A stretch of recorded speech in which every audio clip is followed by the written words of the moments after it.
Moving on to gallbladder and biliary tract, the first disorder is a congenital disorder. This is called biliary atresia. In biliary atresia, remember the word atretic means that you fail to form the lumen of a tube. And so in this particular case, you fail to form the lumen of the extrahepatic biliary tree. So it's the bile ducts that are outside of the liver. This, of course, leads to biliary obstruction within the first 3 months of life. Now, there's a range here because sometimes the patients can have a congenital failure to form this tree, or sometimes it can be that they form the tree, but that it actually gets destroyed, for example, by infection. Regardless, they generally present with neonatal jaundice very early in life. This jaundice would be due to conjugated bilirubin. That's because, of course, in the bile is conjugated bilirubin, and so that conjugated bilirubin would leak into the blood. Eventually, because there's going to be back pressure into the liver, that's going to result in damage to the liver cells, and this can eventually progress to cirrhosis. Cholelithiasis refers to gallbladder stones, and it's basically due to precipitation of cholesterol or bilirubin in the bile. Now, the idea here is that you get either a high concentration of cholesterol or a high concentration of bilirubin in the bile. Remember, both cholesterol and bilirubin are components of bile, and this high concentration results in a precipitation of either of these two components. So the two types of stones actually are cholesterol stones and bilirubin stones. Now, this would occur due to supersaturation, and that's, again, I've already discussed that, a high concentration of one of these two components. In addition, this could occur when there's decreased phospholipids or bile acids. Now, recall that phospholipids and bile acids, they help to solubilize the cholesterol, for example. And so if you lose the ability to solubilize the cholesterol, you're going to increase the risk that cholesterol would precipitate. One example of this would be a pharm tie-in in which you think about a drug, for example, cholestyramine. Cholestyramine is a lipid-lowering agent, and the way it works is by binding bile acids, which then prohibits recycling of the bile acids by the ileum. Recall that the ileum recycles bile acids and brings it back into the blood. And so, for example, if you had cholestyramine, which would bind the bile acids and prohibit recycling, then that would decrease the bile acids, and of course a decreased bile acid would increase the risk of a cholesterol stone. And that's an important side effect of cholestyramine, which is that the patients can get cholesterol stones, and that's particularly high yield, so I took a little diversion there. In addition, stasis can increase the risk of formation of a stone, and one example of this would be that when you have stasis, you have increased risk of growth of bacteria. Bacteria can deconjugate, for example, the bilirubin, and it's this type of deconjugated bilirubin in the bile that actually leads to the formation of bilirubin gallstones. Cholesterol stones are the most common type of stone, especially in the West, and they're usually radiolucent, so they don't show up on X-ray. They can, on rare occasions, show up on X-ray, especially if there's associated calcium, but generally speaking, they're radiolucent. Here's a picture of cholesterol stones, and the key thing here, you can see that this is the gallbladder, and the most important thing is that you see these yellow stones, and that's the characteristic of cholesterol stones, that they have a yellow color. The risk factors include age, and the average age is around 40. Estrogen is another risk factor, and so female gender would also be an important risk factor. Now, the reason this is a risk factor is because estrogens increase the activity of HMG-CoA reductase. Of course, increased activity of HMG-CoA reductase would result in increased cholesterol synthesis.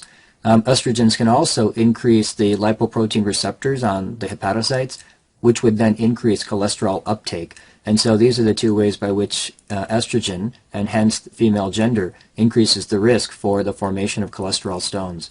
Clofibrate can also increase the risk. This is a drug. It's a lipid-lowering agent that increases HMG-CoA reductase activity, hence increasing the amount of cholesterol produced, and also decreases conversion of cholesterol to bile acids. And so if you don't have enough bile acids, the cholesterol will be less soluble within the fluid, and hence it could potentially precipitate.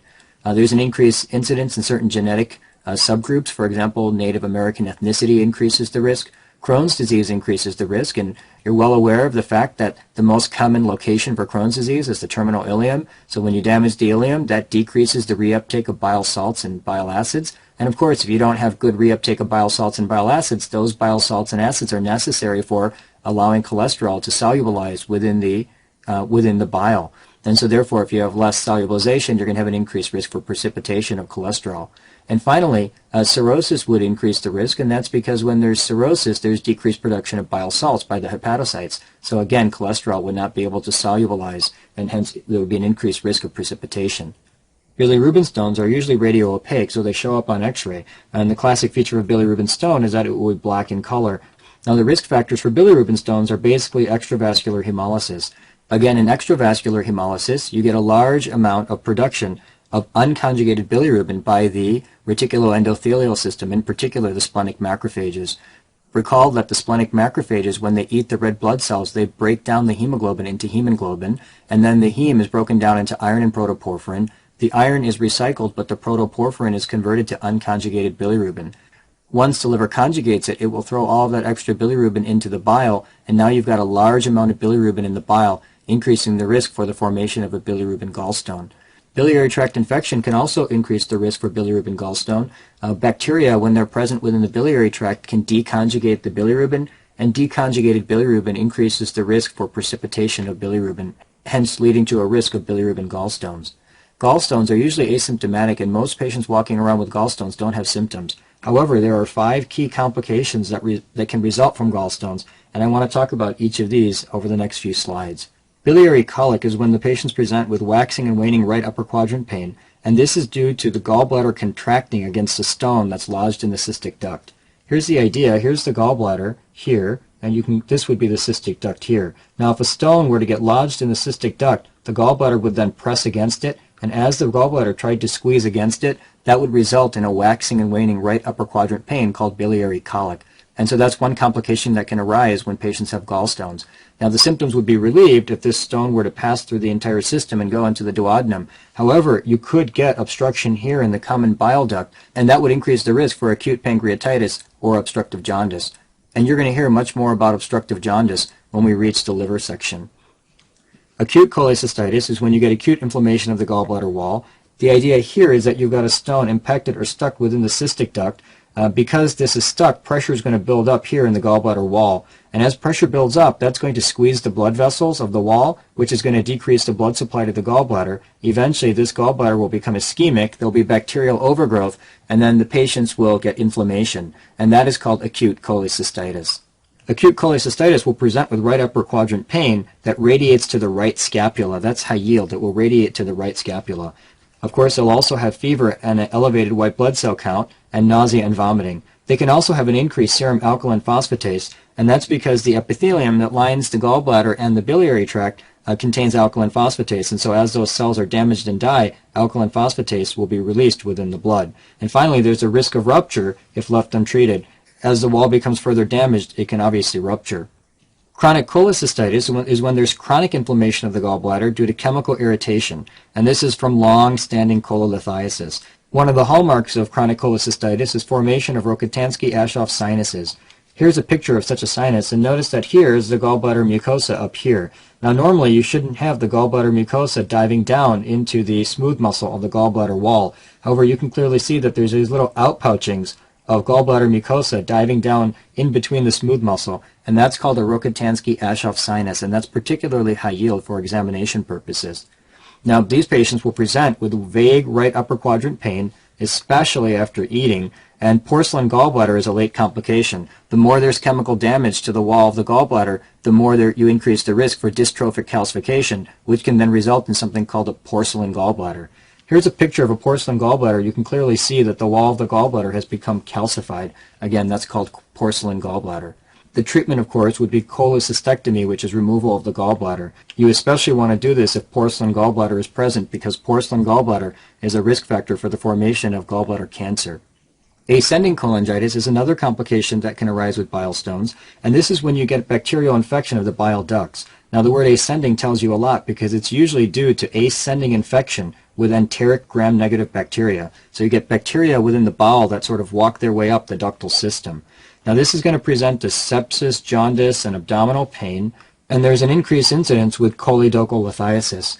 Again, the idea here is that you've got enteric gram-negative bacteria that walk their way up the ductal system, and as they do so, that's going to result in an ascending cholangitis.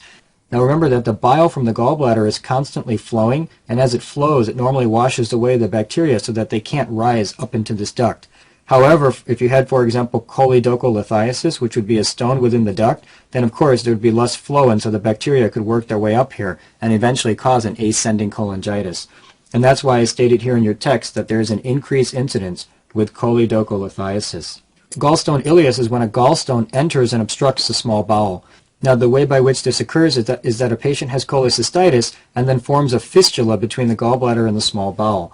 Basically, the idea here is that you've got inflammation of the gallbladder wall. This causes rupture of the gallbladder wall, and a fistula is formed between the gallbladder wall and the duodenum. Of course, large stones can then enter into the small bowel, which could potentially obstruct the bowel, and that would be called a gallstone ileus. Gallbladder carcinoma is an adenocarcinoma, and it arises from the glandular epithelium that normally lines the gallbladder wall. One of the major risk factors are gallstones, especially when a patient has a porcelain gallbladder. Gallbladder carcinoma classically presents as cholecystitis in an elderly woman. Now remember that cholecystitis is basically a disease of 40-year-olds and 50-year-olds. However, if you have a very old woman that presents with, for example, new onset cholecystitis, especially on a board exam, you really want to think about gallbladder carcinoma as an important cause, and this has a particularly poor prognosis. Here's a picture of the gallbladder cut open, and here you can see that there's a tumor growing on the wall, and this tumor represents gallbladder carcinoma. And that concludes this particular section.